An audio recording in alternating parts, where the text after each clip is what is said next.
we're not thinking of a promotion at work. We're not thinking of healthier, being more fit or having better finances or whatever. We're thinking about, you'll have more peace of heart. You're going to have calm. You're going to have barakah in your rizq, etc., etc. Spiritual benefits, right? People associate following Allah's plan or Allah's commandments with spiritual benefit. The thing is, Allah's guidance is for human benefit. And human benefit includes spiritual benefit. It includes emotional benefit. It includes psychological benefit. It includes financial benefit. It includes health benefit. It includes political benefit, social benefit, economic, you name it.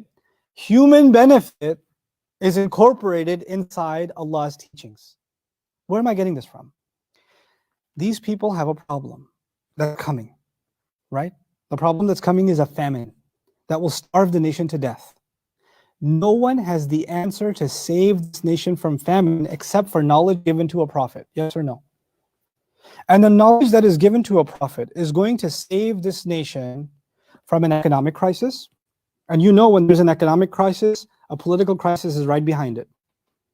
And when there's a political crisis, social unrest comes with it. And when social unrest comes with it, comes great turmoil for individuals and families in that society. Crimes increase. And when crimes increase and starvation increases, infighting increases. Families get broken. Emotional distress, psychological distress, health distress, economic distress, political distress, social distress. Everything starts falling apart because it's all domino effects. It's all related, isn't it?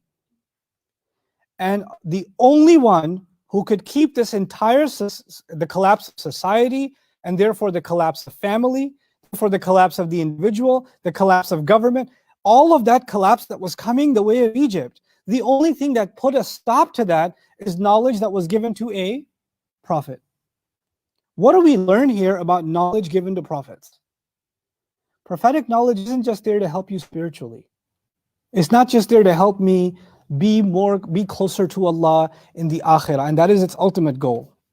Allah says about the people before us, the people of Torah and Injil, He says, وَلَوْ أَنَّهُمْ التَّوْرَاةَ وَالْإِنْجِيلَ لَأَكَلُوا مِنْ فَوْقِهِمْ وَمِنْ تَحْتِ أَرْجُلِهِمْ. Listen to this ayah. He said, if they only established, meaning lived by the Torah and the Injil, if they actually lived by it, they would have eaten from above their heads and from beneath their feet. In other words, they would have lived it up.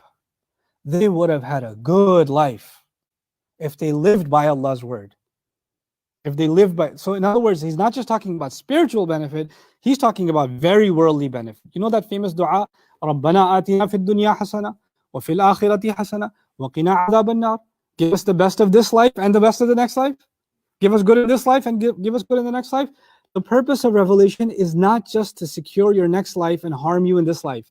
Actually, the purpose of revelation equally is to take harm away from you also in this life. And only revelation can do that in ways no other projections, no other plans can. And the problem is, it takes faith to believe revelation has it right.